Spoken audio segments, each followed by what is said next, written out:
All right. Well, here we are again. Welcome to the Collaborative Commons. Let me start over. So the Collaborative Commons, for those of you who are new or just joining, this is maybe your first foray into the video work that we've been doing. The Collaborative Commons is a space and a place and a community of people who are doing collaborative work. The whole idea is to give people tools, resources, knowledge, methods, models, and even relationships to connect to some of the people who are talking, connect with each other so that we can actually come together to solve some of our world's challenges and community challenges. So with that, I'm excited to introduce to everybody in the community, Damon Valentino, who I met through the work in the flow space and really connected in our last meeting a few weeks ago. He and his wife, Anne, two amazing people. They have an amazing daughter that I have yet to meet, but last year they did a world tour and got to experience life. So I'm a little envious, but at the same time, really inspired by this guy and excited to share, you, Damon, with the community, because I know you have a lot of great wisdom. Primarily, we're going to talk a little bit today about the polarity management and how you kind of work with opposing ideas within the group. And I know we'll go to other directions, but love to have you introduce yourself. You're with your company's called Sidestreet Performance Coaching, Consulting. That's right, coaching, yeah. And so you do a lot of work in a lot of different spaces. So share a little bit about who you are and kind of the work that you do and how you came up with Sidestreet. Well, thank you, Scott, and it's great to be part of the collaboration here, the Commons. I appreciate you having me on. So my approach to this work really started as a young competitive performer. I was in the high-level tennis space, and so I sort of entered into the mind, if you will, from an athletic slant. And over the years, through my work teaching in sport and then training myself in performance psychology and have graduate level degree in that, I sort of entered this space through athletics and have worked with a lot of elite athletes and teams. And I've really kind of come to understand that communication and collaboration is one of the essential ingredients to being able to perform as a whole and even individually. We have communication as a group, but we also communicate a lot with ourselves. And so I think it's absolutely crucial to think about basically any collaboration or any endeavor in life moving forward as what stories are we telling? How are we getting our message across? And are we being authentic? And are we being understood? The reason I actually chose the name that I chose is that I think there are a lot of different pathways there. I'm a firm believer in hope. And I think in this era, when we're bombarded with a lot of duality, a lot of negativity, frankly, a lot of lack of collaboration, I think we need to learn to be creative and exploring our multiple amount of pathways that we might be able to take to get to the place that we're after.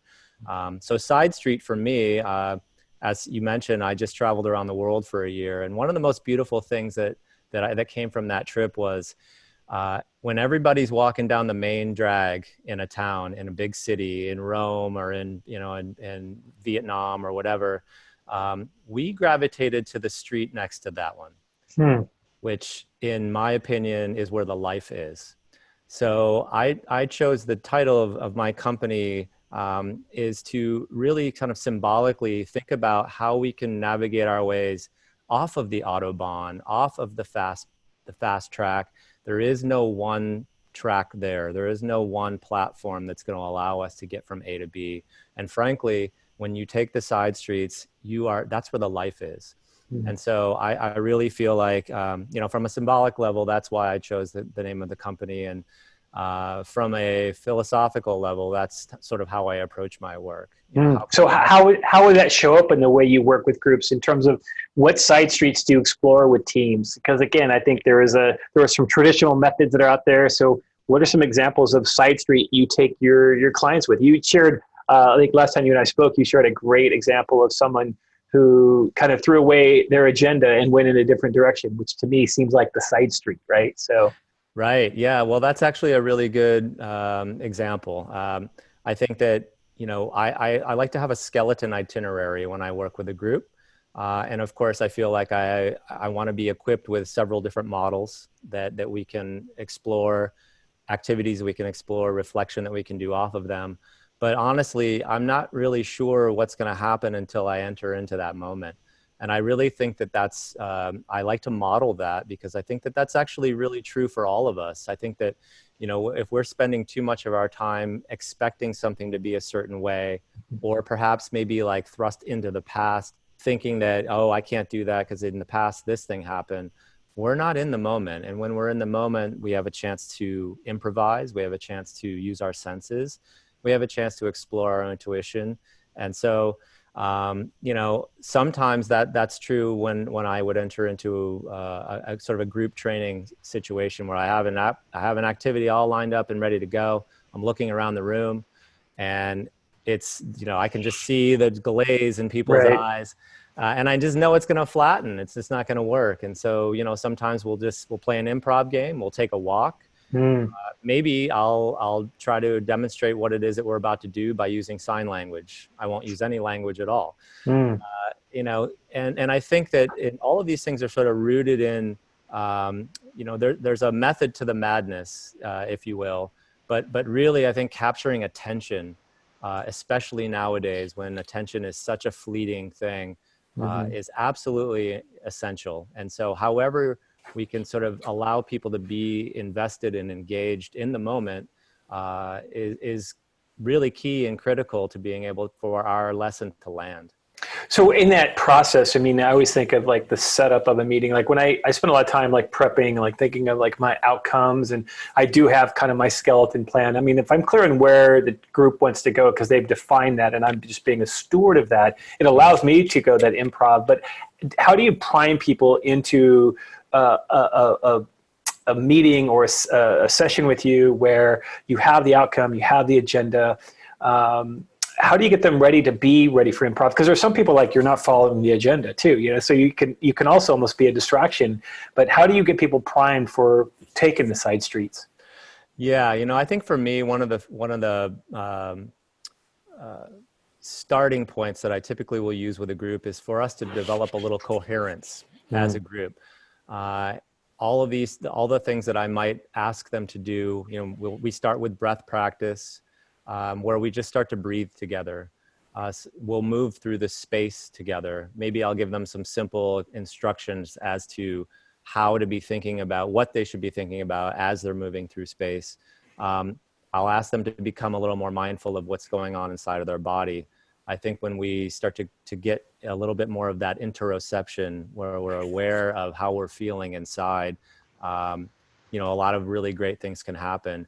Maybe I'll start with a rock, paper, scissors contest where people they're moving in the space, but they're interacting with one another. And then it's, a little gamification, if you will. And I find that when you sort of like, kind of like begin with a little bit of that low hanging fruit, but also you're allowing people to connect with themselves, connect with each other, and start to become comfortable with me. Who am I? I'm asking them to do things that they can actually accomplish.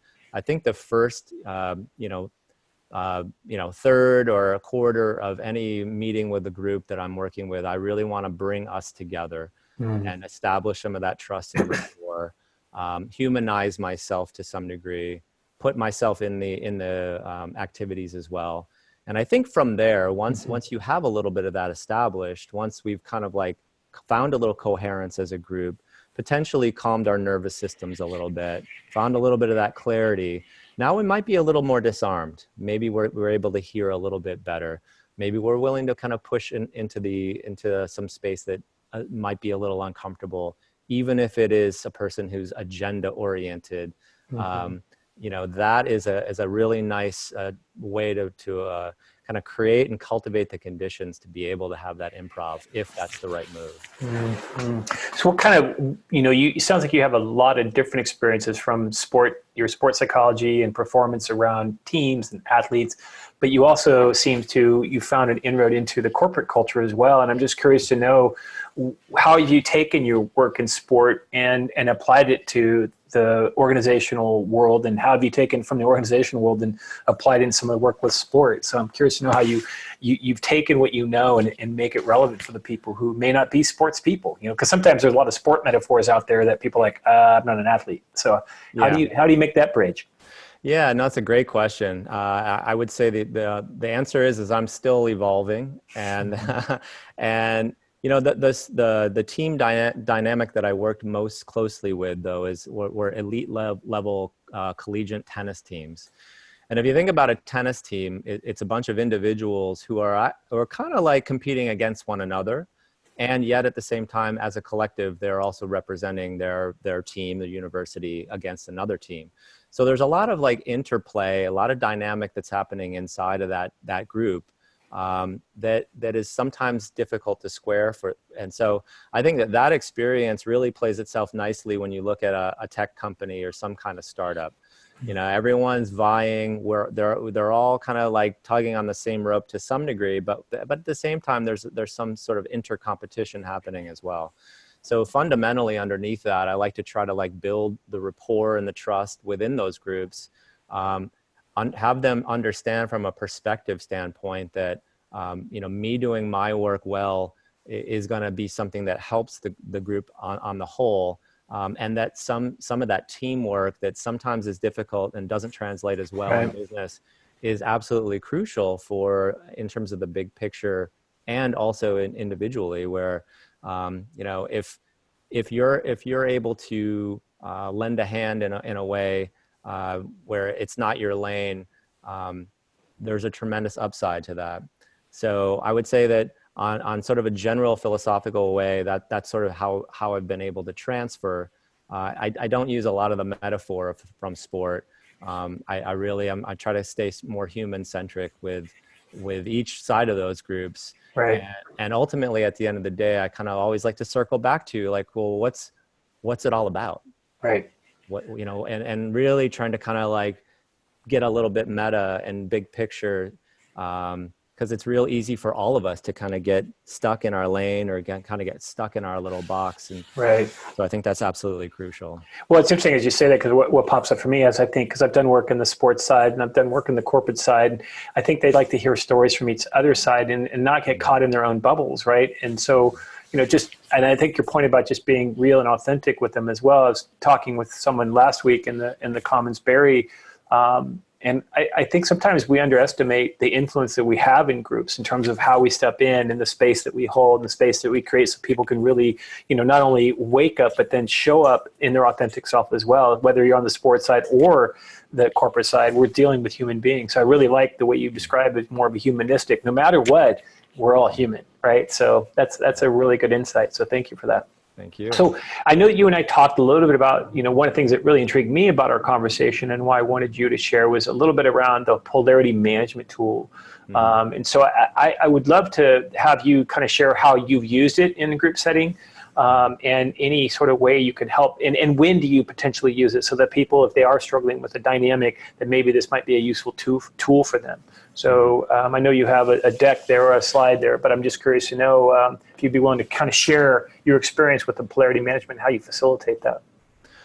Absolutely. Yeah. I mean, so I think the first thing that I try to impart if I'm going to use this as a tool is the fact that, one of the buzzwords in our day and age is that we are dealing with wicked problems. So there is no simple solution to this problem. If there was, it would already have been solved. And so I think with humility, I think I like to enter into maybe a difficult situation in that sense. And I'll show you a slide here just to kind of give you an image of what I'm talking about. But so here would be like a sort of a common situation in a company. Like we need to up level our service, and also we need it to be cost effective. Now, typically speaking, you're either going to, if you provide more service, then your expenditures are going to go up, because you're going to need to either have more employees on the case. If you are going to minimize your costs, typically speaking, your services might suffer a little bit, where you'll have less people available for customer service, less people on the floor, and the like. So how is it possible then for us to do both of these things? And so if you think about that, that is not an easy solution. That's not a problem that's easy to solve. There isn't just one thing that we can do. So what I like to have people do is to create some action steps around what would it look like if we were just cost effective. And as you can see from the bottom left of this, we would have potentially less service. We would have less revenue because our customer base would be shrinking. And then so using this map as a quadrant to be able to go through the different elements of kind of the what if game. So that bottom left-hand quadrant you see there under cost effective, you're saying if we just focus on cost effectiveness, these could be the implications. Right. Okay. Exactly. And then if we just focused on service excellence, we could, these on the bottom right could be our implications. But then if we are cost effective in the upper left, this is the upside of our ability to be cost effective. And then if we're focusing on our services in the upper right, this is the upside. So what this does for a group is if they, we're sort of getting out of the either or game. Mm-hmm.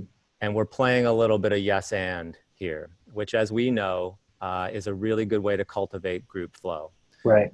And now we have this big problem that typically people are, that when somebody hears we need to be cost effective, that's a very generic, absolute thing to say. And it's a very dualistic thing to say. And so I actually liken this whole map, this polarity mapping, to us breathing. There's no such thing as an inhale without an exhale. They're mutually dependent on one another, but they're also completely exclusive from one another. And so we'll do some breath work before we even start this particular process as a way to kind of embody the imagery around that. And then once we get to this point, what I've found is that a lot of times it's cracking open that natural instinct to be combative. And also it's very humbling for the whole group to realize, hey, there isn't just one answer here. And so now if you lay all of these different quadrants out and we say, okay, and then what I'll do is I'll put them out on 8.5 by 11 sheets of paper, and we'll lay these quadrants on the ground. And then we'll start to kind of go through them, and we'll have a quick little, chat around like how, on a scale of 1 to 10, how important is this particular point for each person? And then they'll Post-it note a number on each one of these particular action steps. And then as we see on the floor, we start to kind of see the image come through where, wow, everyone really cares about this customer attraction based on competitive pricing. Not so much, they don't care so much about this unprofitable based on cost increases. And so now as a group, we have some nuance. And we have the ability to sort of now creatively come up with a particular solution that beforehand we might have all been at loggerheads, or we each kind of took our static side and we're just like playing that no but game. So I think that, this is a really effective model. Number one, like I said, to embody the imagery around it by doing breathing. Number two, to explore the different potential points of interest if we focus solely on one or the other. And then number three, to start to unpack what that would look like in terms of our own, landing point on a 1 to 10 scale for how important that specific point is to each of us. And then when you do that, you start to kind of open up and you see patterns. And I think that for me, I found it incredibly effective for people to sort of break out of some of that static thinking and be able to kind of play that. What if we can have a little bit of this and a little bit of that? If I You know, have you ever, can you take it out to a third, another layer? Because I've often seen people say you can't have cost effectiveness, service excellence, and quality, for example, right? So, Mhm. there's this built-in assumption that we can't do all three. And I'm always like, why not? Because, they see it as it's either these two and we lose this one, or it's this, this one at the expense of the other two. And so they kind of compromise without being creative. It's like the conversation stops because, oh, that's not possible. So I'm just curious, have you ever taken it to out to a third level, another and, if you will, another Yeah. column? Yeah, you know how I've done that is in the reflection. So so we'll sort of lay all of this out, and then I'll say, well, what are the non-negotiables for you? Mm-hmm. What am I missing? What are the blind spots that I'm not seeing right now? And often that will be that's where that and will pop up. Somebody will say, hey, but I don't see anything about our values and who we are as a company in here. And so that ends up being a nice launching point for a whole nother dynamic and a whole nother conversation where we can sometimes jump off of this whole model then and start to explore a deeper place, or a place that maybe we wouldn't have gotten to had we not begun with this. Yeah, because it's interesting, because even you look at the access steps, but I always kind of hone in on the early warning signs. This also allows you to kind of start to come up with some strategies to mitigate those things from happening. Like, okay, the question is, hey, we might see a reduction in customer satisfaction scores. How do we ensure that doesn't happen when we deploy this strategy? So you just, the scalability of this thing is pretty cool. And I've always been curious to know, people that use it. What's an example of a client, without giving names or specifics, but a dynamic that you actually worked somebody through? Was it similar to cost effective and service, or was there other dynamics you played with groups? One recently was around scaling the company. Mm-hmm. And, it was teed up for this particular company to expand and essentially go from about a 50 person company to about 100. And so I used this model for that. That was going to expand the geography. That was meaning we're going to have a lot of new hires. We were going to have to build some infrastructure around what the service was that this particular company provided. And what ultimately happened is that they actually took a time out on that. And they realized that what they were inherently as a brand, as a company, was going to suffer. And they just couldn't let go of that. Like their value, the image of who they were, the archetype, if you will, of what really made this company thrive and create and generate the success that it already had generated, was going to suffer. And that was ultimately, it was a really heated session, and there were a lot of very strong opinions on both sides. But again, I think for me, in the midst of that chaos, I think my role as a facilitator is to sort of ask those really clear and often very difficult questions to answer. And that is, well, what do you all want to be known for? What do you want to be known for? What is this company all about? And so when they really hashed all that out, they realized that their identity was going to suffer too much, even though scaling looked like the right move. Frankly, when I sat down with them, I'd say it was probably 90-10, where they're like, we're going to make this move. We're going to do this. And by the end, it was 40-60. Wow. And they decided to take the time out. And, they did it in a way where they had already purchased another building in another area. So, they rationalized it with, well, that this is still going to be we still can do this. We're just not quite ready for it. Right. Think about the potential long-term cost benefit of that initial pause button, so they can really think through. Because it's interesting as you describe that experience. I was working with, I guess it was a group of medical professionals, and one of the physicians said something like it was like, hey, it just seems like the rate at which we're having to keep up with change is so quick, but yet the decisions that we make can have some huge implications. So it's like we're having to speed up without really building the the skill set to really how to think through it, because the implications of our decisions become greater and greater, right? Right. And so the challenges are happening quicker and quicker, but their decisions that we make can have some both positive and negative. There's actually a tool that I use called the implications wheel, where you simply ask the question, what are all the implications if this one thing were to occur? And you have to come up with both positive and negative, which I love that dynamic, that tension between what could happen in a bad way and what could happen in a good way, and always have those two out there, because people on teams generally look at those things all the time, and it comes down to, a lot of times when I'm working with groups, it comes down to the question, especially if they're in disagreement, is it a function of, what's the term? Is it a desirability issue, or is it a likelihood issue? And so a lot of times people say, hey, this is really desirable.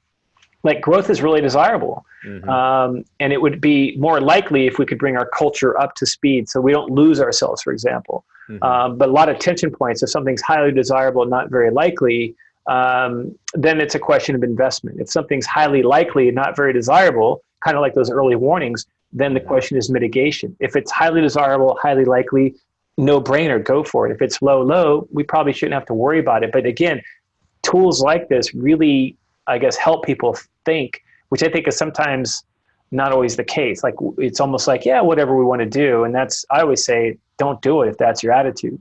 So, I totally agree. That's I'd love to learn more about that tool that you use. That yeah, sounds really I'll effective. share it. I'll share it with you at another call. So, but I like these mental models for exactly that, where it's almost like this. It's another vantage where typically it's maybe you and I are having a conversation, and that banter is going back and forth. This is us shoulder to shoulder, looking at this model and saying, okay, let's take a look. And in some which way, it's very disarming to allow people to kind of like separate themselves a little bit from their responsiveness, their ego. And also, I think it's for a lot of these people who are successful, many of them became successful because they know how to solve problems. Right. And I think that when you run up against these, quote unquote, wicked problems, a lot of people who are used to being high flyers and being able to navigate, to complex spaces and have dealt with a lot of competition and have thrived, they don't exactly know how to handle that.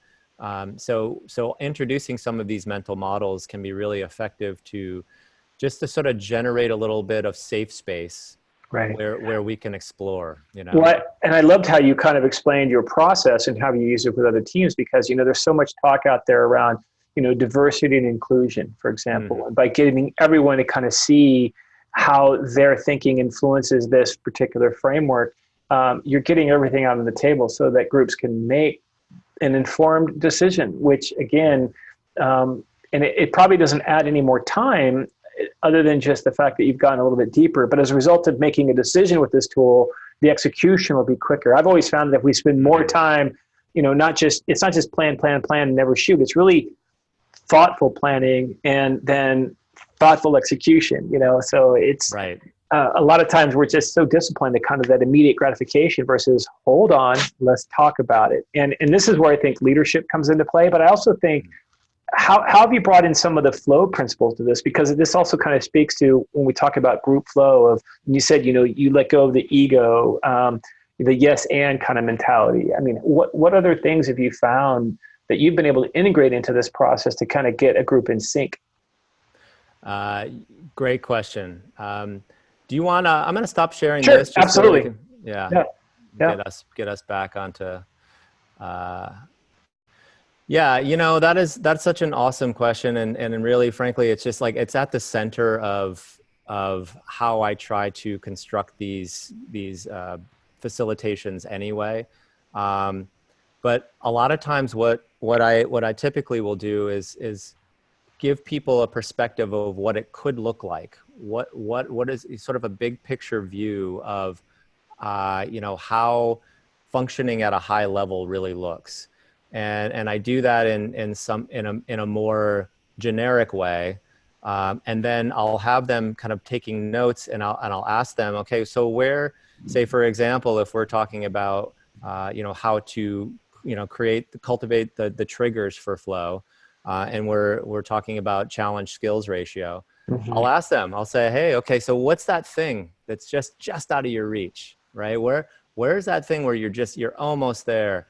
And then I can tie that into the flow cycle around the struggle phase. Mm-hmm. And we can really reframe some of the typical self-talk around, I'm banging my head against something, I can't quite figure it out, or that thing is out of reach. And I, and sometimes like that 1 inch can look like a mile, Right. because you're not there. Right. Or Right. that struggle can feel very defeating. So what I'll do is I really underneath, I'm a very hopeful person, Right. and I'm a very optimistic person at heart. And so I really try to like frame these, these prompt questions in a way where there's a little bit of light glimmering, and then I can, then when we share out, or when I have them write down some notes about where they are specifically in regard to the things that are just out of the reach, when the share out happens, there's some real power in that, where now all of a sudden you hear it in their voice. The collaboration, if you will, can really be impactful, where if I'm sharing with you that there's this skill that I'm nearly at, and here are the 7 out of the 10 things that I've mastered, and here are the 3 that I can't quite get there. Right. Now all of a sudden, now not only have I sort of like allowed myself to voice the fact that I'm close on something, but I also now kind of know where I'm a lot closer than I thought I was. Mm-hmm. And now you and I have a chance to help one another out, because now you're going to share yours with me. And we were just maybe a couple of employees who are sitting in this circle together. Now maybe we're helping each other. We're cheerleading a little bit, and maybe we're brainstorming ideas as to how to get that next little push. So not only will I kind of up level and get a little closer to where I want to go, Right. now you and I have created a little bit of rapport, Mm. and also a little accountability, because now Right. I voiced the thing that I really want. And so and perspective, another huge part of this, right? Right. Where Right. you might be able to, your instinct might be like, oh, you just got to try to do this one thing, where I had been banging my head against the wall, stuck. Right. So I've seen that can also just sort of like stoke some collaboration in a small group, but then also it can kind of catch fire as a group as well. It's funny you say that, because I was talking to Michael Manini earlier today, and he was talking about how perspective is it's not a construct. It's always changing. It's like, so like my perspective of me and your presence is different than my perspective of me or the situation and other people's presence. So we could be talking about, what the future looks like with you, but that it might shift when I'm with another person because of the dynamic. And so it really feels like this process allows people to kind of get their perspectives out on the table. And then as a result of you sharing a perspective, you just informed my perspective. Now it's shifted. So you're Right. almost like shape shifting all the time in this process. And how do you tie it up? Like, how do you create some actionable, like, next steps from how do you use it when you say, okay, so what are you prepared to do with this information? I mean, how do you kind of summarize, or whether you get them to a point of decision with this tool? Right. Yeah. I mean, so I like to go with, what can you do today? What's one thing leaving here right now? What's one thing as you walk out the door before you go to bed tonight that you can do that's gonna start to kind of move your habits, if you will, into a direction where you can start to kind of rubber meets the road. So I Mm, like to go today, this week, this month, this quarter, mm, and I'll have them. Depending on the group, sometimes I call them dance partners. Like, I want you guys to partner up. And I want you to share with each other and hold one another accountable for, did you activate the thing that you said you were going to activate today? How about this week? How about this month? How about this quarter? And so I know sometimes it's like, what are the 3 things? I find personally that if you can have somebody start with one thing that gets the ball rolling. We need to build that intrinsic motivation. We need to have that self-determined kind of attitude kick in. And if we're going to get that mini win on a day-to-day basis, I find personally that everything else starts to exponentially increase from there. Oh yeah, yeah.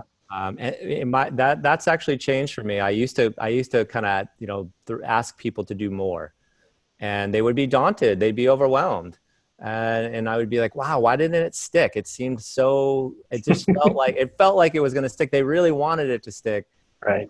But then they have like one stumble, and then they just sort of wanted to just like let it all go. So I mean, it's a good point that you bring that up, because I know for me in my own practice, I've work on a 30 to 90-day window of trying to get something down, like a certain move or a stretch or a lift or whatever. Because if I try to do all of it, I will never get it down because I'm trying to focus on too much. And I think even Steven said, flow follows focus. And, it sounds like this tool and the way you end the conversation, that there is an element of focus. Clear goals too. Yeah, self-efficacy, where it's about me and it's about me getting this thing that's going to add value to the group. So it's like a win-win-win kind of approach. That's awesome. So where's the source for this? Like, where does the polarity management process come from? And where could people go to look? I know they could Google it. But is there a preferred site or research that you've done that you've kind of leaned on to help you in your thinking? Well, I think the guide to really explore is Barry Johnson. He's sort of the main man when it comes to polarity thinking and mapping. I think that, if you start with him, you're going to end up, you're going to be in the right spot. And, I think that start with that. Start with Googling Barry Johnson polarity thinking and or mapping. And you're going to be with, the research based, the right spot to be able to kind of like unpack it from there. So so thank you for that. There's another part for me that's intriguing about you. One of the things I've learned to really value is people that have a presence, and you have such a wonderful presence. When I'm in your presence, like, I think I just truly like who I am. I feel comfortable. You're like an old soul for me. So I'm just curious. So what are some other reads that you have that kind of keep you grounded? Like, go-to books that you often bring up, because you approach life with that sense of humility, and you shared some great stories with me about your travels and your willingness to kind of take that side street, if you will. But what are some other resources that have really helped you or framed your approach to how you work with groups? Any breeds or resources that you could share? Yeah, absolutely. Wow. Like so many, it's difficult really to think about where to start. But I think for me, before I do that, I'd like to just tell a quick story about, how I sort of have informed my worldview. And I was lucky enough, like 20 years ago, to find my way into a Tibetan Buddhist monastery in northern India. And I just so happened to be going there to start a hike. And just so happened that you stayed at the monastery before you started the hike. And as I rolled into this monastery, about 15,000 feet, there was tension in the space. And as it turned out, the sister monastery a week beforehand had a terrorist attack where these jihadis came through and murdered 10 people at the monastery. So 5 miles away from where I was right then. So I walked in, and the High Lamas were all gathering to form a letter and write a letter to the Prime Minister of India. And it was going to be their response for what they should do. And because I was a native English speaker, they invited me in to help to craft the letter and make sure that the grammar was correct and such. And before we started in this, they sat down in a circle and they asked everybody to kind of, they of course knew what they were doing, but they were giving me instructions to sit down and to put my hands sort of in the middle of my chest. And they were about ready to perform a practice called Tonglen. And so what was so mind-boggling for me was that they first took in the pain and the suffering of all the people who were murdered and their families, and then everyone else, the next rung out from that. But then they also took the pain and suffering away from the terrorists themselves. And why I think that's so impactful for me and how it's informed how I've moved forward in my life is that oftentimes in life, when you get close to fire, you want to flinch and move away. when we get close to pain, our natural tendency is to recoil. When we get close to any of our edges, it's to either defend ourselves or to kind of go into an ego posture. But what it really taught me was that if we can flip that, and if we can bring a sense of curiosity, a sense of compassion, sense of empathy, and bring in all the suffering and the pain and the confusion that we feel, then we have a tremendous ability to manufacture that. And that, to me, kind of softened the way I saw the world. So anything from Pema Chodron, radical compassion, Right. Diane Hamilton, cracking the curiosity code. There's a phenomenal book about the author's name is escaping my mind right now, but asking good questions. And then for me, I guess I would say that exploring a little bit. Boy, there's so many, Scott. Yeah. Well, I mean, again, I know for me, one of the things that, at least a defining book for me when I was growing up, it kind of is Man's Search for Meaning, by Viktor Frankl, or Illusions by Richard Bach. Those are some real simple ones. I mean, Man's Search for Meaning was just painful to read, but just also inspiring at the same time. But I do believe that there's a sense of, again, especially as I get older and I'm working with more complexity in our world, the space that I hold is really critical, in terms of how I'm projecting out my presence, my energy, my intent.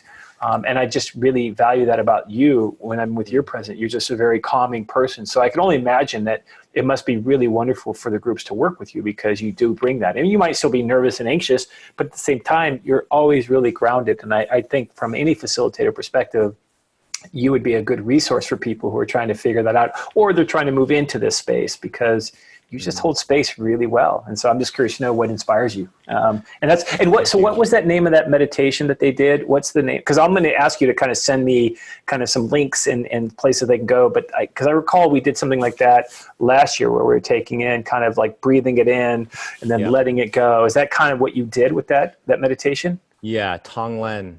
Tonglen. Tonglen. And it's a Tibetan Buddhist meditation. And in essence, we're bringing in this pain and suffering from others. And then as we sort of extend out to the whole world, as you progress in this practice, you're really bringing in the pain and the suffering of the people the miserable, dastardly people who, you feel have wronged you, or have, maybe have a tremendous amount of evil that they have like projected into the world. Even those people are human beings. And so, it's a very counterintuitive, this practice, but it's incredibly opening to be able to do this in terms of managing different perspectives, dealing with conflict. Can we hold space with another person, even when they are, maybe at odds with the things that we feel most fundamentally defensive about, or that we feel the most passionate about? Right. It's interesting you say it, because I remember, I think Stephen shared this with us in Seattle. It's research that shared that if you don't release some sort of angst towards somebody in your life, it'll lead to disease. Like and so just practicing that with the people that are around you, the annoying coworker, and I always say it's really not about them anyway. It's really where you are. Right. I think Barry Rutherford said, he's got a twin brother. One thing he said, he goes, the more that you get to know yourself, the more you'll get to know me. And I thought that, and he thought because of his twin brother, but then as he reflected on that quote, he started to realize, the more that I know who I am, the more I get to know who you are, because I'm open, right? So I'm not guarded. And to me, it's been one of the quotes that has resonated with me in the last week. And I think you speak to it. It's interesting. I did a study last year with a lot of executives, some doctors, CEOs, some people in the venture capitalist space, some high-level athletes. And the essence of the research project that I did was around, when you feel that sense, when that rush comes through your body, that wave of frustration or anger, when you just feel hot, when you're red, I want you to choose a couple of different options of a breath and a vision practice together.